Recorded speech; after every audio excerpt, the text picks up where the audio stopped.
and we will go on. This hangout is on air live. Good evening. It is the Audible Live. Cecil Lammy, Sigmund Bloom, Matt Waldman, and Dr. Gene Bramall here on our YouTube channel. Good evening and welcome into the program. And Matt, I noticed your hat right away, man. Where do I get me one of those hats?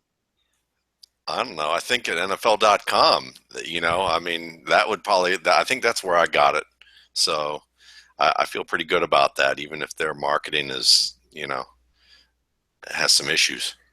Feeling good, looking good, like Dr. Gene Bramall. Welcome. What's going on? What up, what up? And, of course, Sigmund Bloom here with lots to say as always, Bloom. Well, not if you ask me to talk about this game. But, yeah, there's always things to talk about. Thursday night, this has just been a rough run of games for the NFL, and this is another one of those games that asks us, how did we live our lives to this point where we're spending precious hours, precious life on this?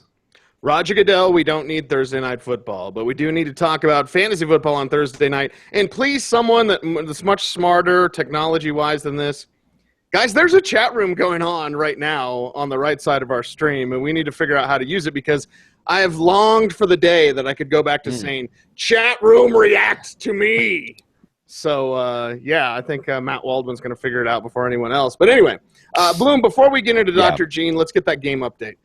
Yeah, it's just been a really bad game. Blaine Gabbert and Drew Stanton have been, well, Gabbert had one drive when he was hitting Jeremy Curley, and I suppose Jeremy Curley will be a perpetual desperation play because he's now will have had two pretty good games out of five. And if there's any receiver that's going to do anything, it is going to be Curley. Carlos Hyde's being stacked up pretty well, but doing enough as a receiver out of the backfield. He's actually got a decently high floor despite how bad Gabbert is. On the Arizona side, Drew Stanton just looks really rough. Of course, Larry Fitzgerald's getting his. David Johnson, of course, getting his. A couple of turnovers. Or really, Arizona would be dead in the water if they had to put together a 70 or 80-yard drive. But there was an interception, a ball bad in the air that Calais Campbell got. That the next play they threw the ball to Larry Fitzgerald for a touchdown, and then a fumbled kickoff to open the second half.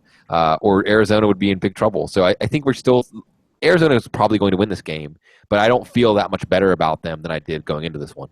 Well, and I love how all the naysayers, because everyone wants to attack the big dog, right? All the naysayers about the NFL, oh, look at the TV ratings, they're down. And I'm not going to go Mark Cuban, Matt, but I do want to talk about this briefly before we get to injuries, because I think what kills the league is bad quarterback play. And could all of us have guessed that a Drew Stanton and Blaine Gabbert game would be like this? Like, poor quarterback play. This is why we need a developmental league. We need NFL Europe. We need a 7-on-7 league for the NFL for all these third-string guys that are never throwing. Get them out there and get them throwing, Matt. Well, it'd be nice, but, they want to make money, but they don't want to spend money. Right. So that's really the big issue with all of that. But I got to say, just on a lighter note, I'm enthused about to see that Monmouth tight end, Ian Vallis, has been promoted to the active roster, and he was actually been on the field in 2 tight end sets, which I've been using plenty of. He's a player that the second in charge to the GM for the Cardinals, from what I heard, is a hot prospect to be a GM for the next opening that's available, and he really thought that Vallis had one of the most impressive workouts he had seen. He's a 4.5 guy, and he said that this guy should have a 10-year career. And here he is, about a month into the season, getting onto the active roster. They cut Kerwin Williams and promoted him to the roster, and he's getting used. So it's a nice thing to see, and he's someone to just monitor on your dynasty rosters, especially if you're in a premium tight end league. Hey, Indianapolis Colts, you could use some general managing help. Sorry, Grigson. Sorry, Ryan. And sorry, Chuck Pagano. Let's get to those injuries. And Dr. Gene Bramall joins us, footballguys.com, at Gene Bramall on Twitter. And Dr. Gene, everyone wants to know about the Gronk. So let's start there because he hasn't looked right. He may have been brought back too soon from this injury. Tom Brady's back. It is Cleveland. That's awesome. But is Gronk really himself? And will he be? Is it as simple as saying, well, Brady's back and now Gronk's going to smash? I don't know. I have no time for this. I'm too busy in the chat room right now. I'm so excited that the chat is back after multiple years. Oh, wow. Guys, you figured that out. I don't know. I just went to the link that you tweeted out, and on the right side, voila, there's a chat. Beautiful. I think Gronk is closer to being back this week than he has been previously. We saw him, he probably doubled his snap count last week, but he really didn't run any more routes, wasn't targeted really any more effectively. But this week in his media interviews, he sounded more optimistic than he has at any point over the last month. It's still a hopeful tone that he's got. It's not a I'm back and ready to Gronk smash type tone, but it's not the same, I'm hoping to be back to where I was. I know I'm limited, those sorts of things. This week he's saying he's believing it's going to be go time. I don't think he's going to know for sure until he's out on the field and back with Tom Brady throwing him passes, but I think we're a lot close. If it's not this week and he gets through this week without any trouble, I think we're pretty close to having Gronkowski back. But you make a good point. He's been back for 2 or 3 weeks in practice. And normally when you get a guy coming back from a mid-grade hamstring injury, once they've been back for 10 days and not had any setbacks, they're pretty much good to go. So it's a little bit unusual for him not to be last week already back in that time frame. But this week I think is going to be the key. I think there's a good chance we see the Gronk of old already. If not, probably looking at week 6. Stephon Diggs, not practicing, groin. Now, he missed a practice earlier and then played, and that was fine. We have this week to think about. Second-year player.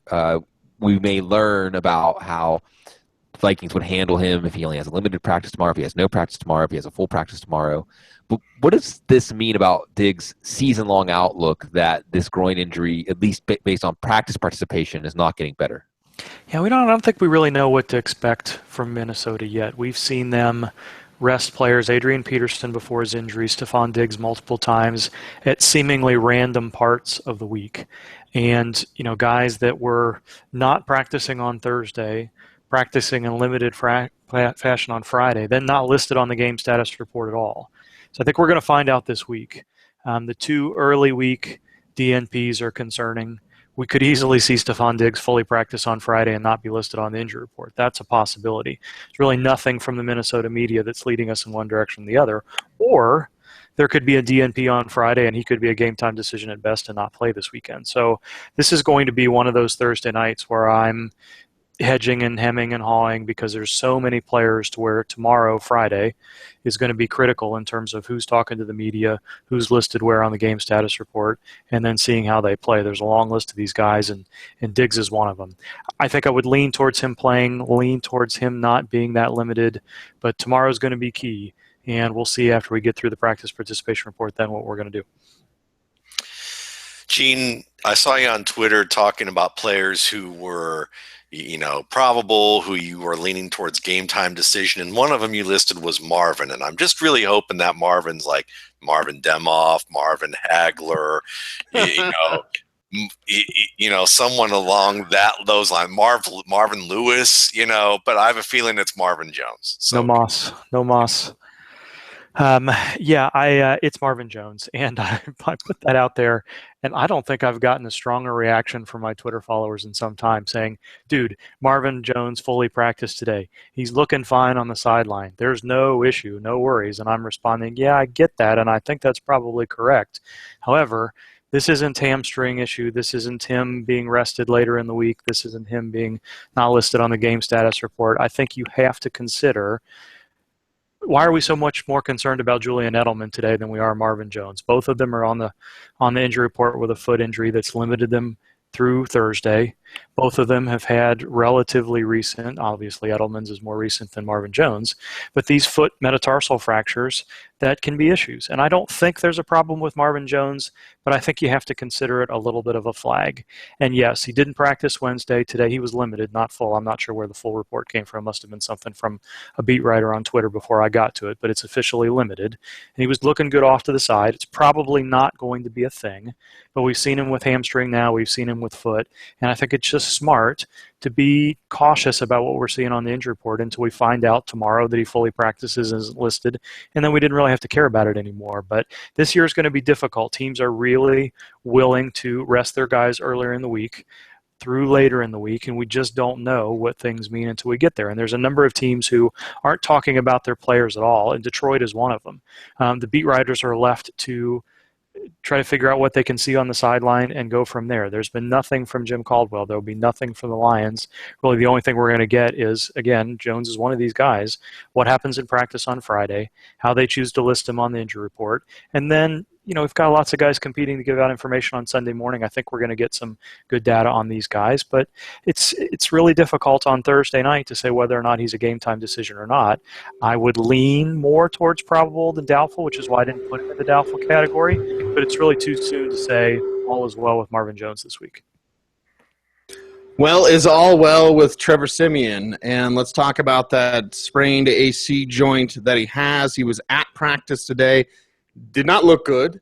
Definitely has some rust to shake off. And when you look at the way Gary Kubiak's playing this quarterback situation, Dr. Gene, it's perfect because Paxton can start without them ever having the pressure or the questions about how do you feel about your first start.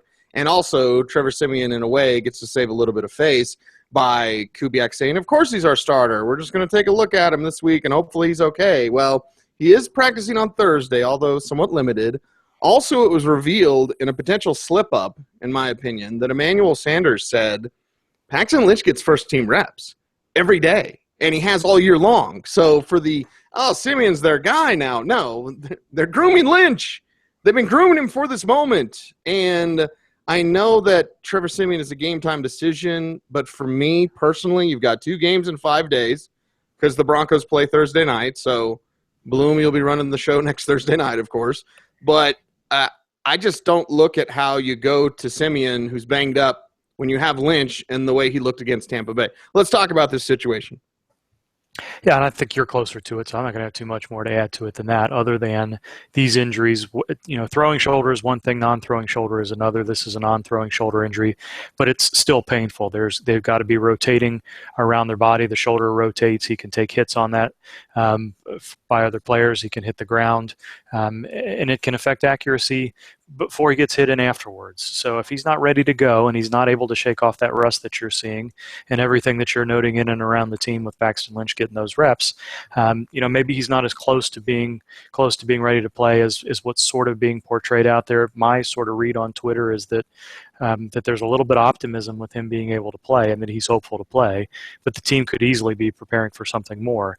And, already being a couple of practices in is meaningful. He really hasn't taken that many practice reps. Maybe they, all those first team reps for Paxton Lynch are going to be meaningful in the game plan. So I've got him down as a game time decision too. I think he's expected to be active at this point, but active doesn't necessarily mean he's going to start.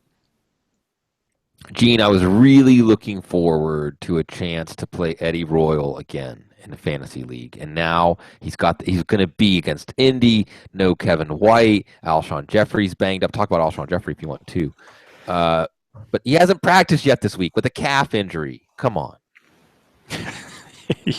Yeah. How much were you really looking forward to using him? Actually, I think it's a pretty good spot, but yeah, he had a good week last week too. So I think one of 2 things is going on here. Either it's a meaningful calf injury, he's really got no shot to play this week, or the Bears recognize that Alshon Jeffrey is banged up, Zach Miller is banged up, Eddie Royal is banged up, and Kevin White is on injured reserve, and they have no interest in putting any of those players out there for one more practice rep than they need to, because if they lose any of them, you're looking at Josh Bellamy, you're looking at whoever else behind these guys with Brian Hoyer. So, and I think there's a good argument that that's what's going on. Eddie Royal is a veteran. Both Royal and Zach Miller have shown very good rapport with Brian Hoyer already. They probably don't need to practice to be able to play this weekend, but we don't know that yet. It's another situation where forget about getting any information from John Fox. It's either important or it's nothing, and we're gonna know tomorrow which one it is. Either he's going to be limited and called a game time decision, he's going to be a DNP and out period, or they're going to let him practice a fair amount and show that he's ready to go. And I think it's probably going to be one of those first 2. I don't think that he's ready, and whether or not he's going to be limited is going to be a tough thing. Again, that's a hope where we get a little bit more information in media interviews on Friday, maybe something from Schefter, Rappaport, what have you, on Sunday morning. I'm not too worried about Alshon Jeffrey. He's still not moving all that well. I don't think he's being used as a decoy.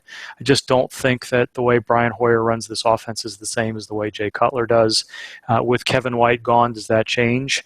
I don't know. It's an open question. But I'm not too worried about that knee injury, although we've seen Jeffrey struggle from time to time. I think he's going to be okay this weekend. Well, Gene, it's been about a year and a half since I had a tibia bruise or suffered one, having a fight with a stake in the ground, and I still have the mark, even though the bumps have finally kind of gone down. Though it was like a baseball or a softball on my shin for at least about a week. I'm looking at Des Bryant with his tibia bruise and just wondering, is he really going to play on that within the next week or so? And how's that going to work out? I have no idea. I don't know what's going on with Des Bryant right now in terms of a diagnosis. And at this point, I don't think I'm going to care. I like to have some idea of what the mechanism is. I like to know what the injury is because it makes that much easier to project. So the tibial plateau fracture would be something that would be minimum of 6 weeks. He's walking, he's day-to-day. James Andrews says he's day-to-day, so it's probably not that. A bone bruise around the tibia can be painful. A lot of guys come back within 10 to 14 days, and that seemed to be what Jason Garrett was trying to argue last week, but he's not been cleared to run yet. Des Bryant hasn't. So which one of those is it somewhere in between? I don't know. I think at this point, two things come to mind that I've been saying this week. The first is once a player, especially a star player that never wants to miss a game, misses one game, it's that much easier for them to miss a second and a third game because they've already got a new mindset of, okay, I've got to rehab this and I'll be back when I'm ready.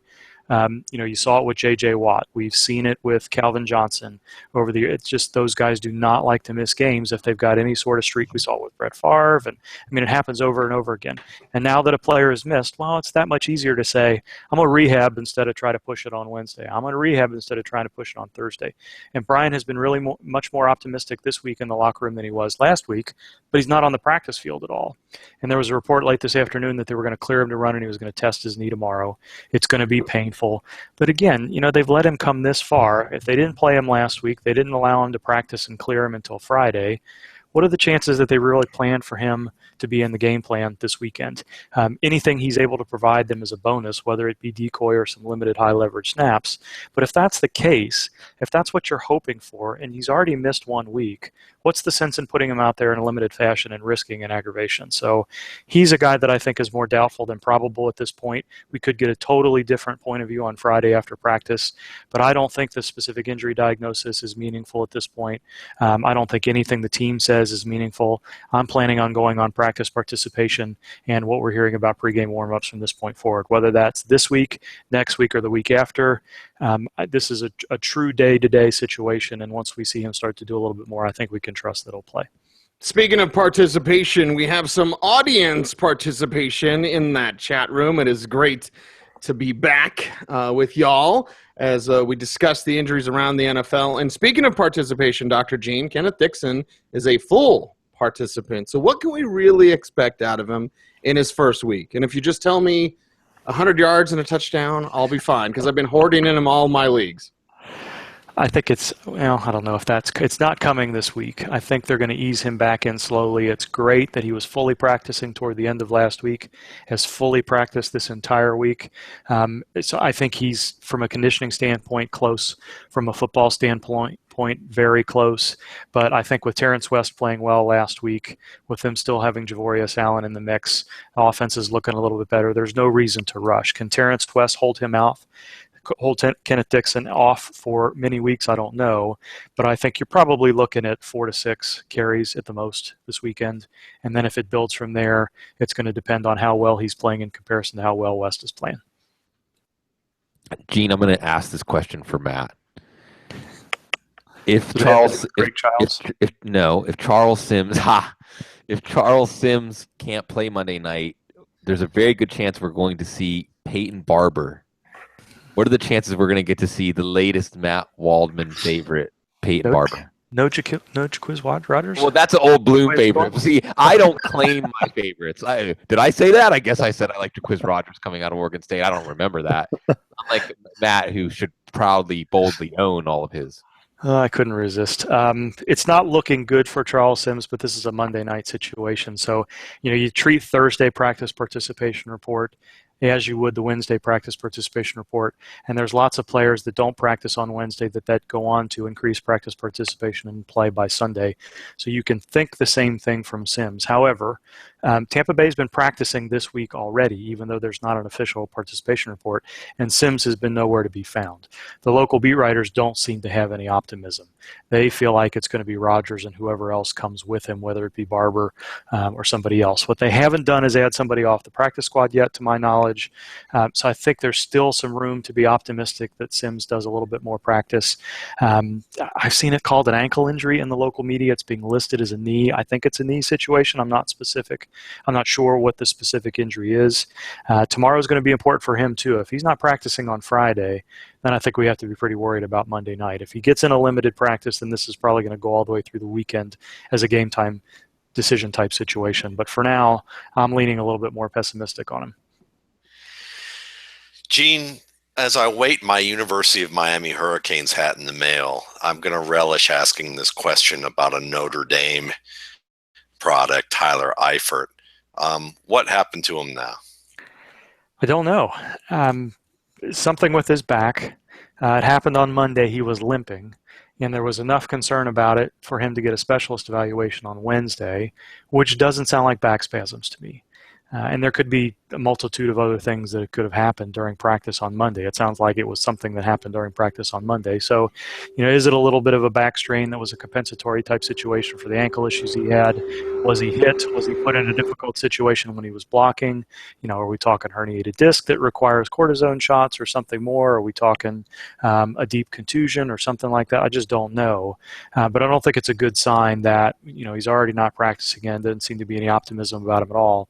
And when you say, what's been said in the media, it really sounds like this could be something that's more than a 1 week absence. Now, I don't know that by any, certainty just yet. I don't have anybody that's telling me that specifically, but just sort of the tone of, just doesn't seem like he has any chance to play this week. And when you're dealing with a back injury that involves specialist care, that can turn into something that can either be nagging or a multiple week injury pretty quickly.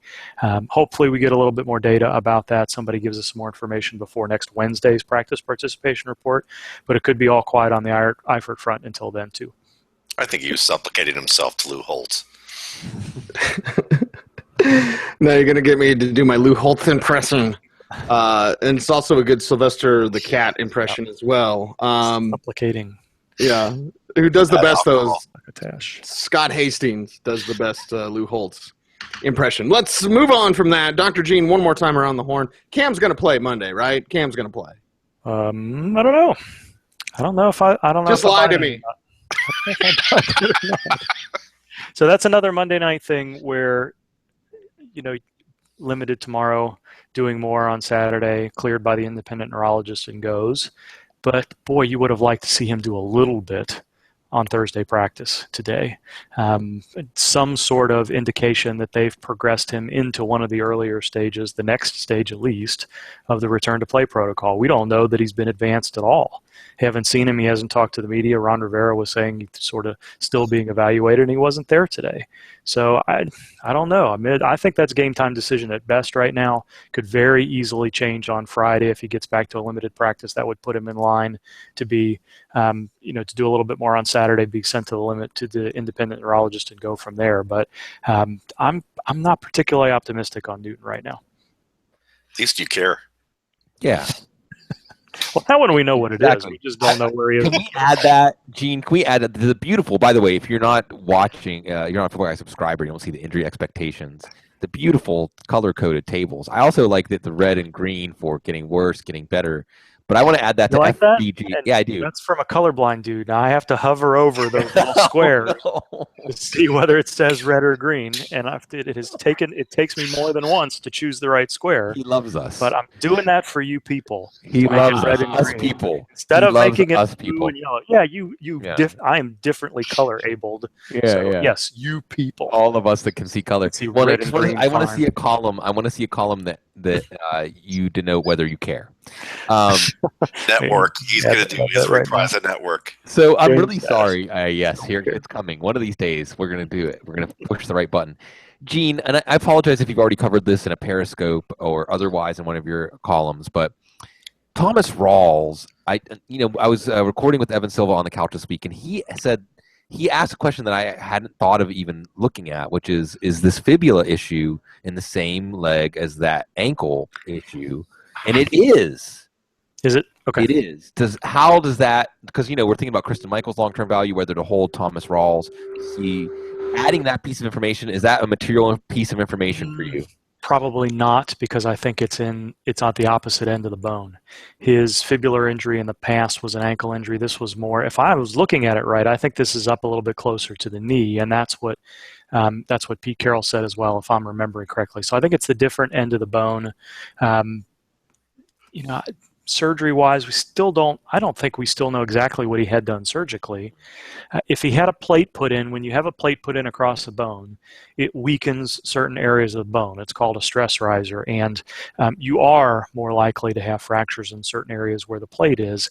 I don't think he's got a plate in that leg. That really wasn't reported. It was always kind of talked about as torn ligaments. So I'm thinking he probably had the ligament repaired and maybe the bones. I don't know. So that's possible. I don't think it's going to affect the timetable here, though, and I think we would have heard, similar to what we heard with Rom Gronkowski in the past, if there was some sort of hardware in there and there was a fracture somewhere else in that bone, and it had anything to do with the plate, that probably would have been something that needed to be revised. So I'm not too concerned about that. I don't think they're related necessarily, but it's something to watch. But I haven't heard anything that makes me think the timetable is going to be stretched out right now. Oh, man, just watched Hakeem Vallis drop a pass on the cross, and it was like a really nice wide open opportunity. So there we go. But let's ask, who should I ask you about? Oh, Adam Sandler of Dallas. He just got back from the Jewish New Year, and he's healthy. I don't know if he's running yet, but is Adam Sandler going to get ready to play? Is he going to replace Dak Prescott anytime soon? Shana Tova. No. After oh my God. We will see. Well, sorry. I couldn't resist. Tony Romo's not coming back until after the bye week. I think he'll be ready by then. He's been throwing, he's been conditioning, but they are not going to clear him for contact until very close to the bye week, if not after. All Tony Romo has to do is visualize and attack. Run after Dak. Sorry, Dak. Sorry for blowing out everybody's eardrums. From the chat room, super quick, Dr. Gene, before we cut you out of here, a couple things. LeGarrette Blount and Dwayne Washington. Any news, opinion there? No, we're not going to get anything out of LeGarrette Blount. I don't think it's going to be another one of those limited questionable deals out of New England. Mike Reese is usually on top of this. There's almost always a video from him on Friday after they get a chance to talk to guys in the locker room, and I think that's going to be our indication about whether or not he plays.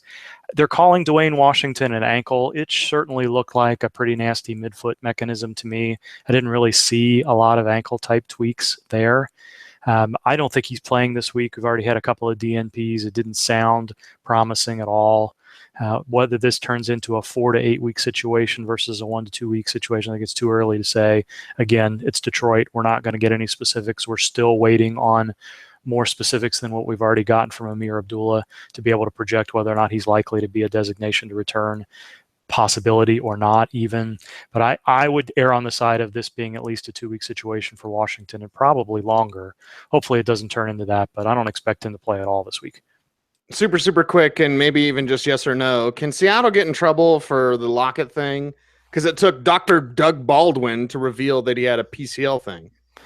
No, I don't think so. I think it was probably a low-grade thing. PCL injuries are tricky. We saw it with Rashad Perriman last year, and when I went to the conference with the NFL sports medicine docs and the team physicians in May, anything above a low-grade PCL injury, there's really no consensus on how to treat, how to rehab, whether to approach it surgically. So it doesn't sound like he was right necessarily, but this past week, he was not listed on the game status report at all, and he's been playing. He's just not been ready to assume as much of the offense as I think what everybody had kind of hoped. So give him an extra week of rehab, give him 2 weeks to prepare for week 6 games, and I don't think there's too much trouble there. It's not like they didn't list him and then held him out and didn't do much with him at all. Dr. Gene, peace, brother. Thanks, guys. See you. There he goes, Dr. Gene Bramall at Gene Bramall on Twitter. Check his work out at footballguys.com. Before we get into the chat room, and by the way, since we're debuting the chat room, that was probably already here, but we just figured it out. Yeah. Sorry. This is what happened. Technology, what? Let's go. I'm all chat room questions tonight. F it. Let's just go. All chat room questions. Whatever you guys want to know, right here in the chat room. We appreciate everyone for chiming in. Yeah. YouTube.com/footballguys, DOTCOM. Bloom, before we get into the chat room questions, a quick update of the game. Yeah, the third quarter, 3 touchdowns here. A lot of Blaine Gabbert running and Carlos Hyde looking good. Carlos Hyde is going to be a strong running back too, it appears. San Francisco is going to be competitive enough to make it so you ride out the valleys to get some of the peaks, and he looked really good as a receiver tonight too. Arizona, of course, it's Larry Fitzgerald making another touchdown, and David Johnson getting a touchdown. David Johnson looking terrific. Don't say you can't go running back in the first round. David Johnson, it's making it work out. So San Francisco staying competitive here. Arizona is going to have to punt as we go into the fourth quarter. And see, what I like is that I can also pose as Football Guys TV. So we can cross people up in the chat room, and we can argue with each other, or who even knows what, because we can shenanigans. You never know. Well, ask us a question and then determine whether it's Bloom that answered or me that answered. Yeah. So there you have it. Now watch us get a bunch of C.J. Anderson questions. Matt Waldman, you are up in Mookie. Our man Mookie. Mookie, what's up, dude? Mookie says Cam or Stafford. I actually don't know Mookie, but I wish I did. So Cam or Stafford, and we did talk to Dr. Gene about the Cam situation, but let's break down Stafford as well, and we're all concerned about Marvin Jones, right? Yeah, we definitely are concerned about Marvin Jones, but I would say that when you look at this situation, I would just play it on the safe side here, because you have a better receiving core, even with Golden Tate struggling in Detroit. Right now, Atlanta exposed them a little bit in that they can't get off press. There's not a receiver on that team that can get off press other than maybe Ted Ginn. And Ted Ginn has his own issues catching the football.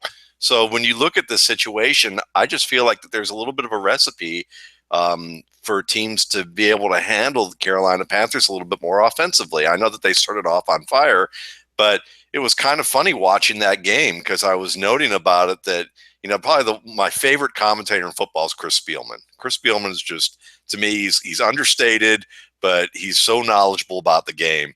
And I've learned a ton about him, even just scouting players, just listening to him over the years. It's awesome. He's kind of funny because he's one of those guys that's I've described as kind of like Willy Wonka when you're in the chocolate factory and you're acting up like one of those kids. He's like, oh no, don't do that,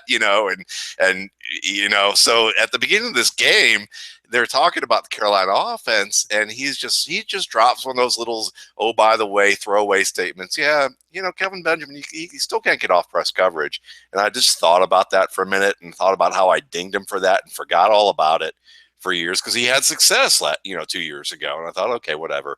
And sure enough, they have to, they're still protecting him from that standpoint, and I just look at this team, and Funchess isn't doing anything, Benjamin can't get off press, and then you've got the one receiver who can, but he catches the ball, 1 out of every 3 times that it's on his hands. So it's just one of those situations that I would rather have the better route runner. I would in Marvin Jones, who can work off press, work the field, and Theo Riddick at least, and the options that they do have in this passing game.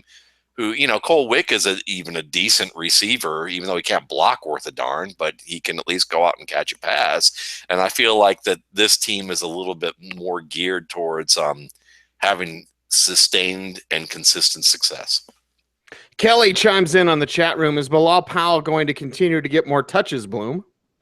Yes. And I think that this is one of those situations where we go into the season with a picture, and it was Forte and Powell really close to each other. Then the season starts, and we're like, whoa, I guess we have to revise that. But Cease, you and I have talked about this. I think, and Jets made a big mistake with Forte at this point in his career, giving him all those touches in the first 2 games. I think that he's worn down now. And Bilal Powell has juice. He has 6 catches in each of the last 2 games compared to Forte's 2 catches in each of the last 2 games. This weekend against the Steelers, I think they're going to have to open up the offense to keep up with the Steelers. Of course, you're going to attack them through the air.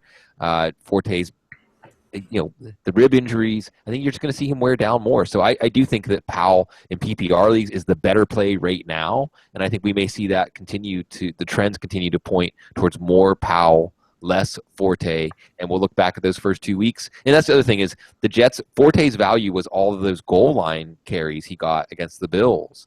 And I don't see this team with Ryan Fitzpatrick continuing to slide with no Eric Decker. I don't see them giving a lot of goal line opportunities, short goal line opportunities like they got. So, yeah, Powell's continuing to trend up, especially in PPR leagues. Our boss, Joe Bryan, always says things change pretty quickly around here in the National Football League. By the way, Matt, I think it was Kelly that said, can we get Waldman to do some X Games tricks on that bicycle behind him? I just thought maybe if you had the stationary, you could just sit there and ride. It'd be like a spin class, which Bloom and I were making fun of the other day. Like, come on, Matt, tell us about it. Let's go. Jalen Richard. So Ryan and Abby want to know, is Jalen Richard a league winner? Let's talk about this because, we've seen how they've treated Latavius Murray, and it's not going to give you confidence. So DeAndre Washington there, Jalen Richard there. Your thoughts, Matt? I've watched the Raiders pretty closely during the preseason and the regular season thus far. And while I had DeAndre Washington rated higher than Jalen Richard pre-draft, Richard wasn't that far behind. And then watching the games thus far, I like DeAndre Washington more as an interior runner when I saw him at Texas Tech. And I'm not just Senior talking. Bowl? Yeah, and at the Senior Bowl too, and it's not just the wide line splits. He did a good job there, but I haven't been impressed with him between the tackles thus far in the live action in the NFL. It doesn't mean that he won't get there, but he just hasn't really shown it to me at the level that I was expecting. Whereas Jalen Richard to me actually still looks like the same guy I saw at Southern Miss, as someone who's still looks shifty, preventing defenders from getting a good angle on him, being able to finish runs a little stronger. He's playing quick. I think Washington's still playing quick, but I don't think he's playing with the same level of power and balance that I've seen from him. And that may just be getting acclimated to the league. Okay. So, but I would say that Richard's just looked more natural and acclimated right away. And I do think this is going to be a split. I don't think he's going to be a league winner for you because I don't believe that the Raiders are going to go, yeah, he's the best running back on our roster. We're going to go ahead and put him in there. Now, do I think he's the best interior runner on the team right now? Yeah, I absolutely do. He's got to hold on to some catch. He's got to hold on to the ball. He dropped 2 passes in the middle of the field, and one could have gone for a long way last week. But he is an interesting runner who they've talked about that he did something spectacular every day in camp before he went down with a knee injury. And then he came back and he looked good as well. And he's returning punts well. You could just see that he feels very comfortable. And he was always he reminded me of kind of a smaller, I would say a smaller, more versatile Travis Henry. And so, he's not as powerful as Travis Henry was, but he was shifty like that. He had good vision. He has good balance, and he catches the ball. He usually catches the ball out of the backfield reasonably well. So I'm excited to see what you get from him as a desperation play for your bye week or a running back 3 that you can take a chance on. Sure, why not this week? That's not a bad play. But I would be cautious about league winner as the label for him. Well, Sigmund, I'm going to double up this question because Mike DeLong wants to know about possible pickups of Dwayne Washington, Jay Ajayi, or Arian Foster. But Matt Jarvis always chimes in and says, thoughts on Dion Lewis as a preemptive pickup. Now, we might still be a month away from Dion Lewis being there. And usually with preemptive pickups, for my opinion, at least, Bloom, on a couple weeks out, I know I've been holding on to Kenneth Dixon for basically 3 weeks now, but a couple weeks out seems to be the right time. If you wait until the week before he gets back, you're probably too late. But is it too early for Lewis? And is there any possibilities of picking up guys like Washington, Ajayi, or Foster? I think Ajayi is the one you want to pick up this week, or Washington. I think that Ajayi is he says Dwayne Washington. If it's DeAndre Washington, I think that DeAndre Washington and Jay Ajayi are both players you want to pick up this week if you can, because they're going to get increased opportunity. And particularly with Ajayi, with all the doghouse and everything, Adam Gase doing that very rare thing for a head coach saying, I messed up. It shouldn't have been a four-way committee. I'm paring it down. I don't think we're going to see Arian Foster this weekend. Armando Salguero said that he expects the same status quo, no Foster. So Ajayi has a matchup against Tennessee. It's not a terrible matchup. It's a matchup that Miami can win and maybe feed him as the game goes on. He's the only running back who's had any kind of success running behind this Miami line. They will get Mike Pouncey back maybe this week. So I think you pick up Ajayi, not necessarily to play him. He's just a what-the-heck flex, but to see what he can do. Likewise with DeAndre Washington, although I think that Latavius Murray, when his toe, we didn't get to ask Dr. Gene about his toe, but when he's back, he still plays a role. You still see this as a committee where Ajayi, I think, can be head and shoulders above the rest of the running backs on the roster, at least running between the tackles. Dion Lewis, there was a piece written by Jeff Howe who earlier this week that referred to Dion Lewis, and what was really interesting was he said that it looks like the original belief was that he would be able to return to practice around the time that he was eligible to, which I think is around like 2-3 weeks from now, like late October. But he also cautioned that Lewis isn't going to be as involved as he was last year, at least not at first. So when we're looking at the preemptive pickup, what we're looking at is, the Cease was saying, like the time away from realizing the gain, but also there's an element of the potential gain. Now, we know that Dion Lewis can be, at least in last year's version of this offense, a running back one, at least a running back two, or an upside running back two in a PPR league. But how much they ease him in, how slow do they take it, that's hard to say. So in a PPR league, in a 20-man roster, 12 teams, we're getting close.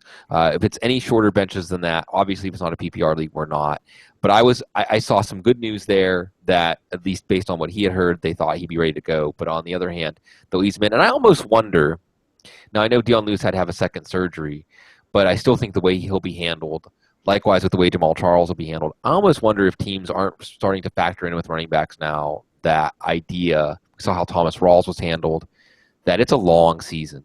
And if we don't see running backs eased in more as we go forward year after year, because we talk about it with fantasy football. It's the end of the season, the games at the end of the season that we care the most about.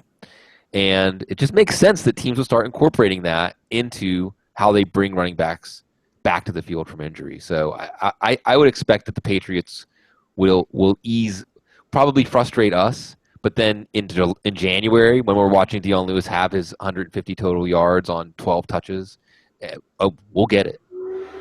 Back on the Dolphins tip, don't you dare fire Adam Gase, Stephen Ross, you filthy rich bastard. Or maybe not. I mean, maybe you're a great guy. I don't know. Well, Joe's like losing his mind. Sorry, Joe. No. Stephen Ross is a great man. Just do not fire Adam Gase. Come on, dude. Come on. Let's talk about Paul's question here in the chat room, youtube.com/footballguys, DOTCOM. And Paul wants to know about Jerick McKinnon, Matt, the new RB1 in Minnesota, and just the way this offense looks in kind of that faster pace with a back like McKinnon. It's a great match, and it just goes to show you that when a veteran offensive coordinator decides to match the offense to the quarterback, that everything can fall into place. And that's what they're doing here, because they had to by necessity. They invested a lot to get Sam Bradford.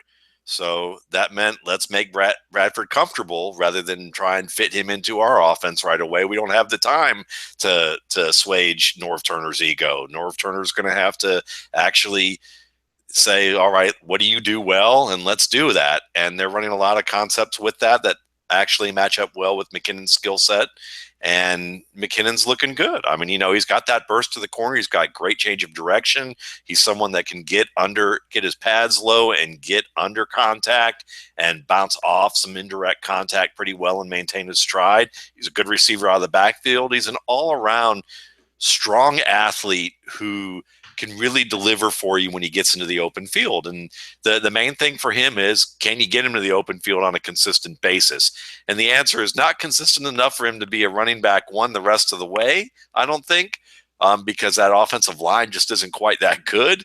But certainly someone that can give you running back two production this year, and you can feel pretty good about the fact that you acquired him off your waiver wire as a starter that you can rely on much of the way, especially with that defense, because you're going to give him lots of opportunities to touch the ball. See, I love the chat room being back because, and this, thank you YouTube for doing this, because they changed them from Google Hangouts to YouTube Live shows, whatever. We appreciate all of our subscribers now, over 3,000 subscribers. So thank you. I mean, it's just grassroots, the campaigning, if you will. But I love going through the chat room. It's like, Matt Waldman forgot more about football than I ever know. Wow, the chat's back. What's next? Dr. Roxo and ask me about my wiener. That's old school. That's old school Audible. If you remember Dr. Roxo, or even ask me about my wiener, which that's going back. We go back a ways with y'all out there, so we appreciate that. Let's do this super quick update, Bloom, a game update, because we also have some questions, and I'm going to double up one from Michael, and then of course Steve playing against Floyd, but a question about how Michael Floyd's running with the number 4 wideout tonight. So Michael and his question about Floyd, but also a quick game update, because it seems like from the chat room, Blaine Gabbert's being Blaine Gabbert. Yeah, Blaine Gabbert's not good. Although Phil Simmons is reminding us he can run. But, now we're going to get to the portion of the game. There was just another turnover, a bad interception, a field goal. So now you have a 2-score lead, which is insurmountable, basically, against the Blaine Gabbert 49ers. This is the portion of our program where David Johnson runs through a very tired 49ers defense, probably gets to. He's at 134 right now, rushing with 7 receiving yards. Watch him get to 180 or 190 by the time this game is over, as we mercifully put this one to bed. And just another reminder too, that Larry Fitzgerald, if you have something called a Football Hall of Fame, Larry Fitzgerald belongs in it. So with Michael Floyd, it pains me, because Michael Floyd finally turned into the receiver that we expected him to be whenever he went so early in the second half of the year last year. He broke out. I do not understand the regression. I do not understand why his game has really got a lot looser, dropping balls, just looking like a player who doesn't have a lot of dedication to his craft right now. And I don't remember what the 5th-year option was, but Arizona's giving him a decent amount of money this year to be their 4th receiver. And I'm not saying go out and pick up Jerron Brown either, but this one's frustrating. We'll see if with a new franchise next year that perhaps he revives his career, because he has the physical profile of a number 1 receiver. He's played like that for a decent stretch last year. But I'm sadly ready to give it up. And he was, by the way, Cease, in that the OG draft. And I think, Waldman, you're crushing it in the OG league, aren't you? That was that 5th receiver. One receiver, a receiver too far. Yeah. One receiver too many. I think Matt beat me by 70 in the OG league. So, yeah, I think I'm pretty sure Matt's rolling. I'm trying to deal with Clayton, though, because Clayton's the one Clayton put like a 260 on me last week. Yeah, but that bastard took all my guys. Now, he did take Tyler Lockett, so whatever. I'm calling everybody bastard. You're all bastards. Sorry, Joe. But Clayton, he sniped C.J. Anderson from me, the pick right. I'll never forgive him for that. You Arkansas Razorback bastard. Never forgive him. I'm sorry. I'm going off. So, I love everybody, unless you snipe C.J. Anderson. Can you drop one for Chase Stewart? We got to give him some love. He's feeling left out. Yeah. We're talking Fessel OG. Let's talk Jimmy Graham and Matt. I mean, how's this happen? I've said it, and yes, I've heard about it on social networking. Like, you always said the offense was better without Jimmy Graham. Well, yeah, last year they were, and this year coming back from a patellar tendon injury, I was like, he can't do that. And even if he does, they didn't know how to use him last year. I know Lockett's fallen off, PCL injury, what have you, and Graham taking over helps precipitate that, Matt. But, yeah, John asks in the chat room, is Jimmy Graham back? Yep. But how did it happen, Matt? Well, I mean, from the injury standpoint, I mean, the conspiracy theorists might say that Russell Wilson poured some of that water over his leg, and then maybe also poured some of that water in the shower for Darrell Bevell in the locker room to make sure it got on his head so that he stopped using him as an inline tight end all the time and trying to make him run block or pass protect. The fact that this offensive line has improved over the past few weeks does help matters so that Graham is actually used more as a receiver. But one of the things there's two things that have really happened here. One is that it took a year for them to develop trust to throw the ball on fade routes that you'd often see Graham get with Breeze, because even though professionals break the rules, and that's why they're professionals, is that they break the rules in a positive way. When you're a quarterback, you're coached over and over and over and over again from the beginning. Do not throw to a covered guy. Just don't do that. Throw to the open man. And Jimmy Graham is always covered. So he's that exception to the rule, and you have to get good at having the confidence to throw the ball up, placing it within the general range of accuracy, which is still a tight window, and then still have the faith for that receiver to get up and win the ball. And that's what Jimmy Graham has done.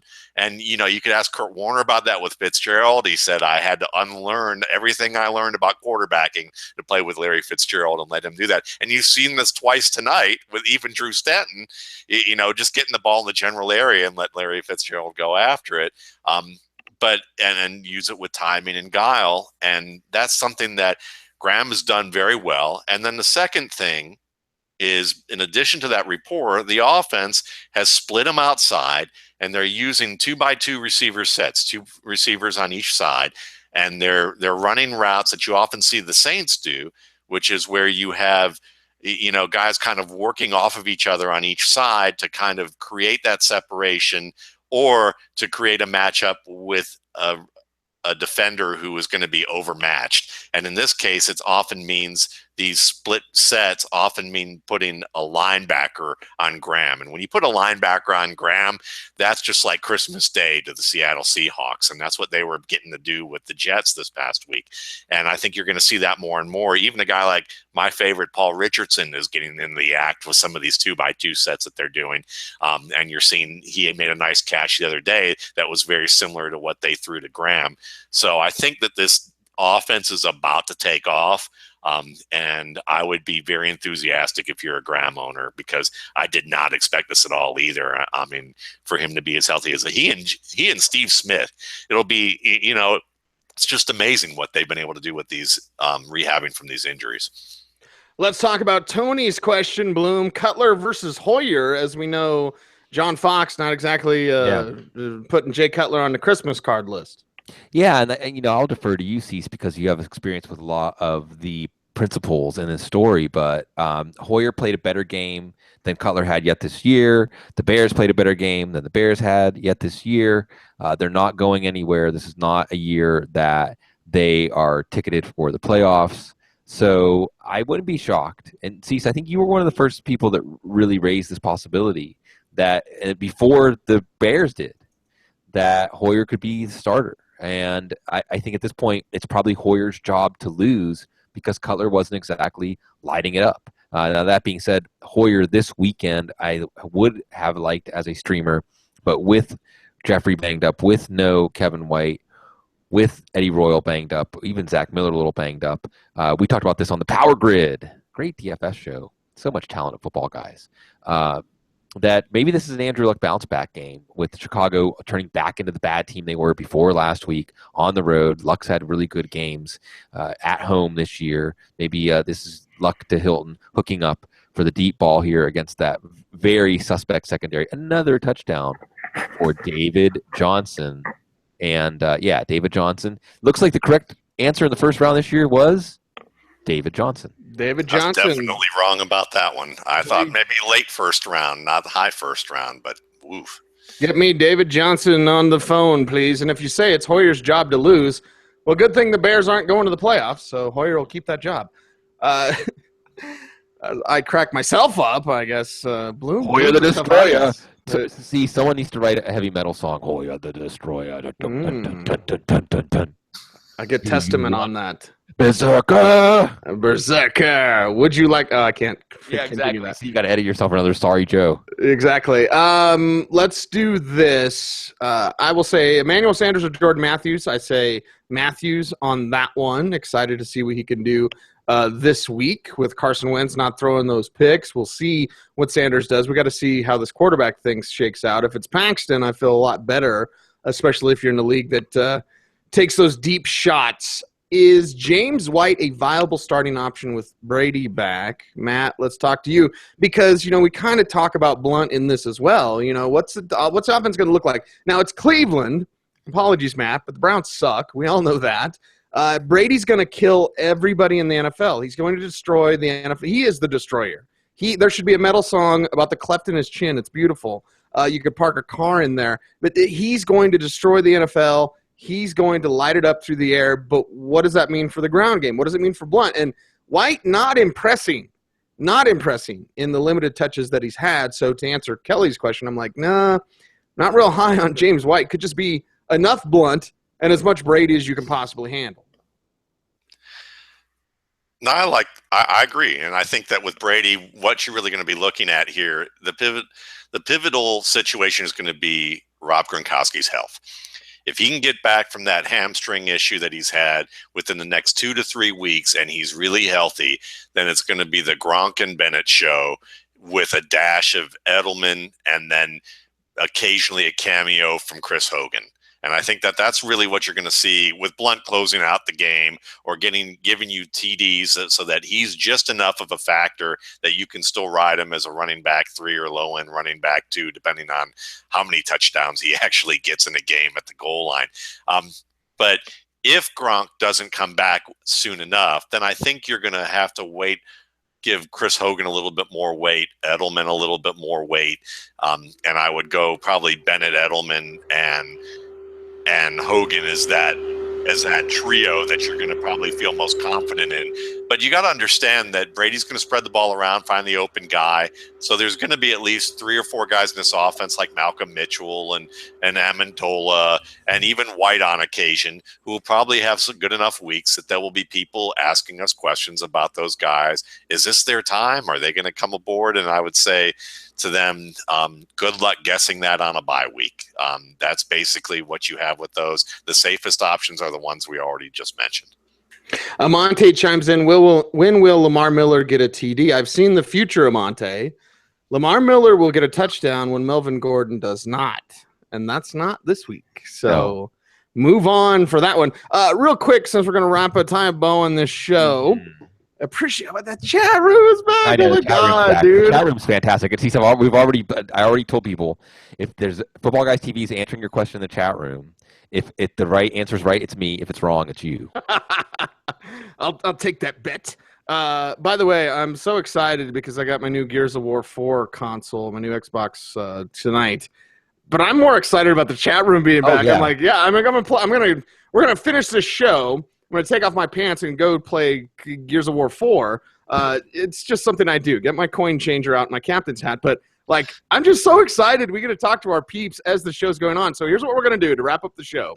The no pants dance. We're gonna everyone pick one question that you want to ask to any one of us three. Pick one question from the chat room and ask it however you want, so to whoever you want, and we'll talk about it. Let's do 2 more questions, and Bloom, that means you and Matt get to choose those 2 questions. So Yeah. Let's talk about it. What do you guys want to ask? Where are we going? What are we doing? It's totally free form TV. Well, on YouTube anyway.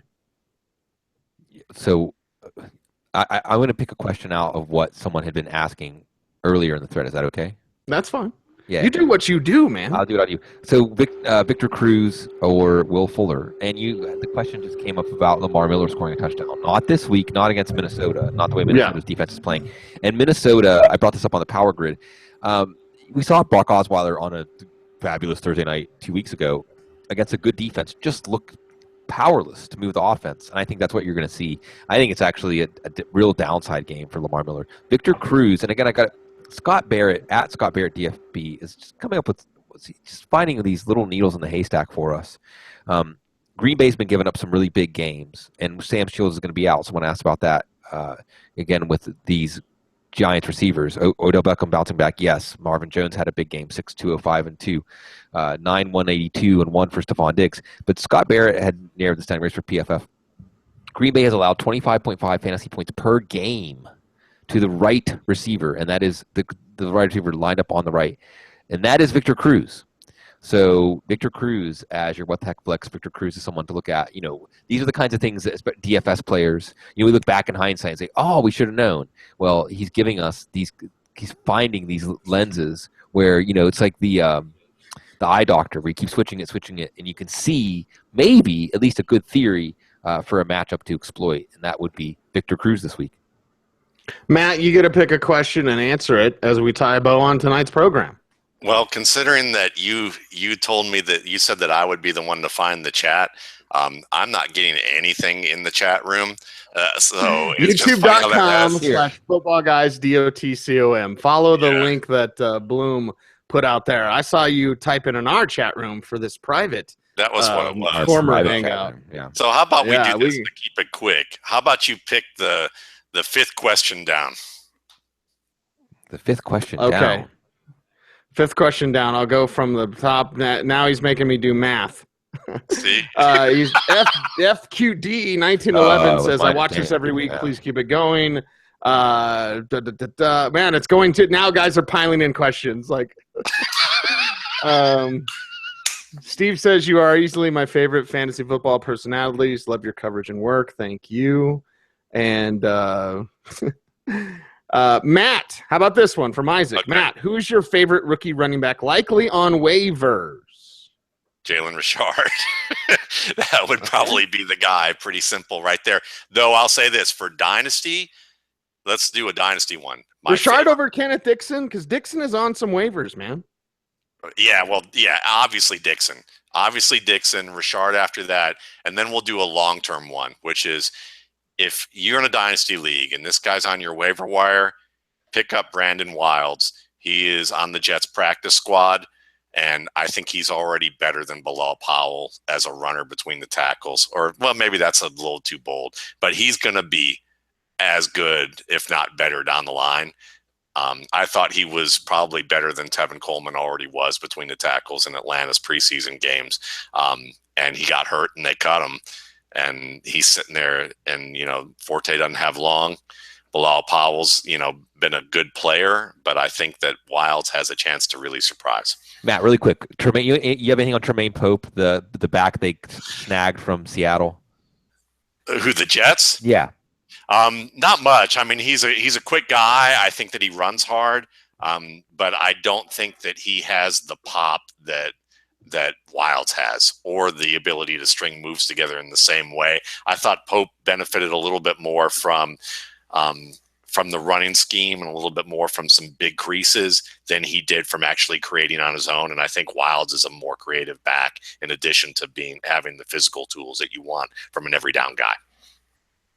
Gina chimes in and says, how many gals listen to you guys besides me and love you guys? Well, love you as well. We appreciate each and every one of you out there for listening. He's Sigmund Bloom. You follow him on Twitter at Sigmund Bloom. I'm going to try to get this on Twitch as well, because if you're a gamer like me, you like watching stuff on your console. So we'll see if we can get this on Twitch. Subscribe to our YouTube channel. Thank you guys. We got like 3,000 subscribers. We've had well over 2 million downloads for the past couple of months each month on the Audible. So thank you guys. We can't do this without you. We've been doing this forever. I love the Dr. Roxo reference. The Ask Me About My Wiener reference. Like, that's so old. That's when Mark Sanchez was kind of okay and wasn't a pathetic shadow of his former self. And before pre-butt fumble. I think that should be a way to delineate time. Anyway, Sigmund Bloom at Sigmund Bloom, Matt Waldman at Matt Waldman. I'm Cecil Lammy saying thanks, peace. Gears of War 4, Grimjack 1977 on Xbox Live, of course, because PlayStation is for children. Unless PlayStation wants to advertise on the show, then we love them. Love you guys. See ya.